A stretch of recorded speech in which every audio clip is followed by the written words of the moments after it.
আজই ডাউনলোড করুন আর এনজয় করুন আপনার পছন্দের শো। তোমার পক্ষে সম্ভব কুসুম, সবার কাছে যা অসম্ভব, সবার কাছে যা কঠিন, সেটাই তোমার কাছে খুব সহজ।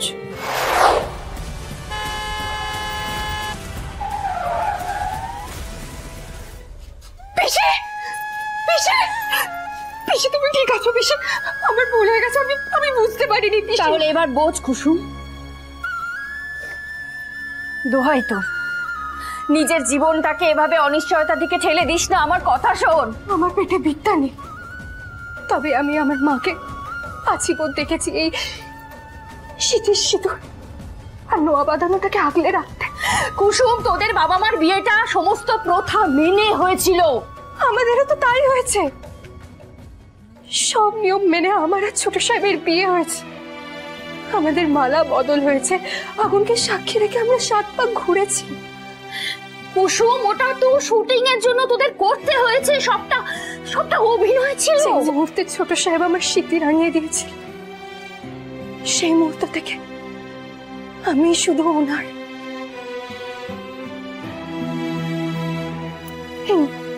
এই নোয়া বাঁধানো আমি শেষ নিঃশ্বাস অব্দি আমার শরীরের থেকে আলাদা হতে দেব না, দেব না।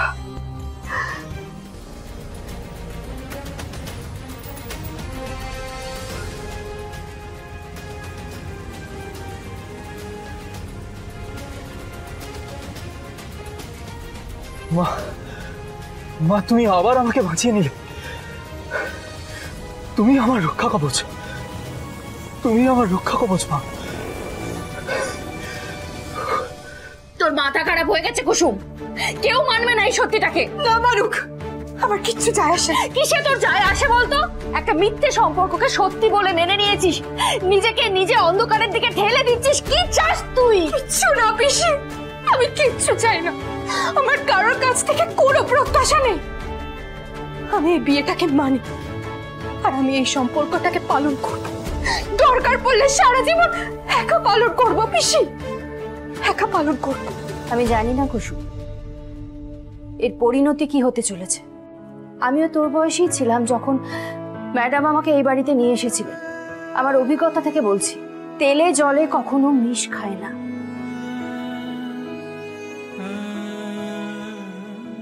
তুই যে দিনটাকে নিজের জীবনে ধ্রুব সত্য বলে মেনে নিয়েছিস, তার মূল্য কেউ কোনোদিনও দেবে না কুসুম, কোনোদিনও না।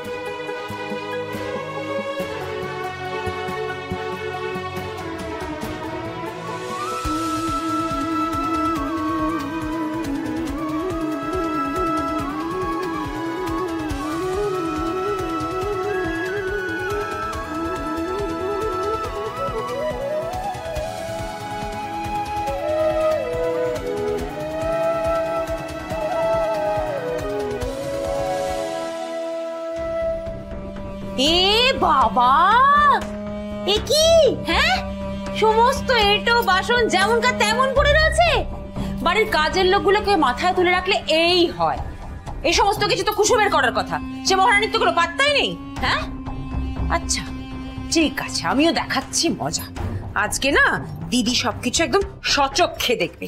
হ্যাঁ, এই যে দিদি, এই দেখো তোমার সাধের রান্নাঘর, যে রান্নাঘরের দায়িত্ব তুমি দিয়েছিলে ওই ড্রাইভারের মেয়েকে।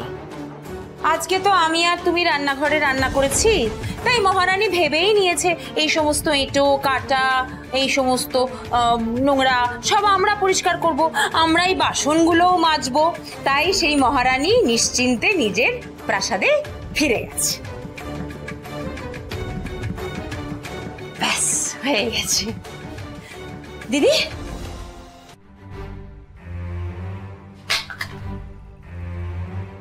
কি হলো? চমকে গেলি যে আমাকে দেখে? কি হয়েছে বল? আর তুই রান্নাঘরে কি করছিস? এই যে দিদি, এই রান্নাঘরটা এতটা অগোছালো হয়ে আছে সেজন্য। ও, সেই জন্য ভিডিও করছিলি যাতে আমায় দেখাতে পারিস? না, তো সামনে দাঁড়িয়ে আছি, বল তোর সমস্যা কি? এই দিদি ওই কুসুম যবে থেকে কোম্পানির ব্র্যান্ড অ্যাম্বাসেডর হয়েছে ওর না কাজে একদম মন নেই। ও ভুলেই গেছে যে ওর প্রথম পরিচয়টা হলো এবারই কাজের লোক। এই যে দীপালি, এই দীপালি তো এত বছর ধরে দিদি এখানে কাজ করছে, ও নিজেই তো সব নিয়ম ভুলে বেড়ে দিয়েছে, সারাক্ষণ কুসুমকে মাথায় তুলে রেখে দিয়েছে। এই দীপালি, তুমি কুসুমকে রান্নাঘর পরিষ্কার না করে যেতে দিয়েছো কেন? হ্যাঁ ম্যাডাম, ম্যাডাম আজকে তো কুসুমের হাত পুড়ে গিয়েছিল সকালে, ও পোড়া হাত নিয়ে ও বাসন ধুতে যাচ্ছিল। আমি ওকে বারণ করেছিলাম, ও আমার কথা শুনছিল না, তাই জোর করে ঘরে দিয়ে এলাম। ম্যাডাম আমি এক্ষুনি বাসনগুলো ধুয়ে দিচ্ছি। ওকে ওর ঘরে দিয়ে এসেছো না?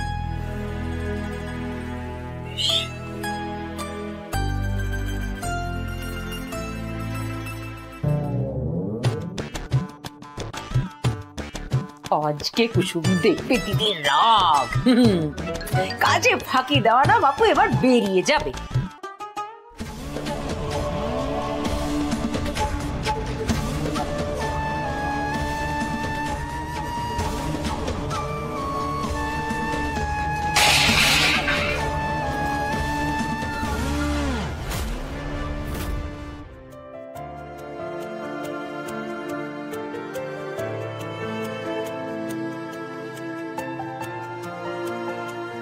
কুসুম নিজের মন এ বাড়ির সঙ্গে জুড়ে নিয়েছে।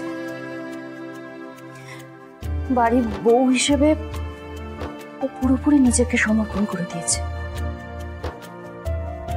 কিন্তু এই বোকামি জানেই না যে এই বাড়ি আর এই বাড়ির মানুষগুলো কোনোদিনও ওকে বুঝবে না, কোনোদিনও ওকে গ্রহণ করবে না। আমি খুলবো না, আমি এগুলো খুলবো না, কাউকে খুলতে দেবো না। আমি খুলবো না, আমি খুলবো না, আমি কাউকে খুলতে দেবো না।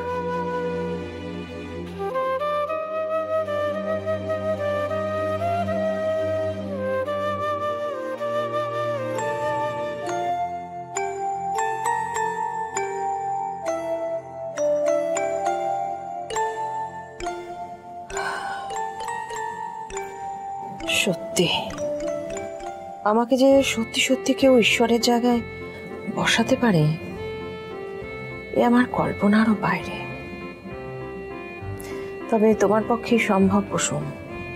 সবার কাছে যা অসম্ভব, সবার কাছে যা কঠিন, সেটাই তোমার কাছে খুব সহজ।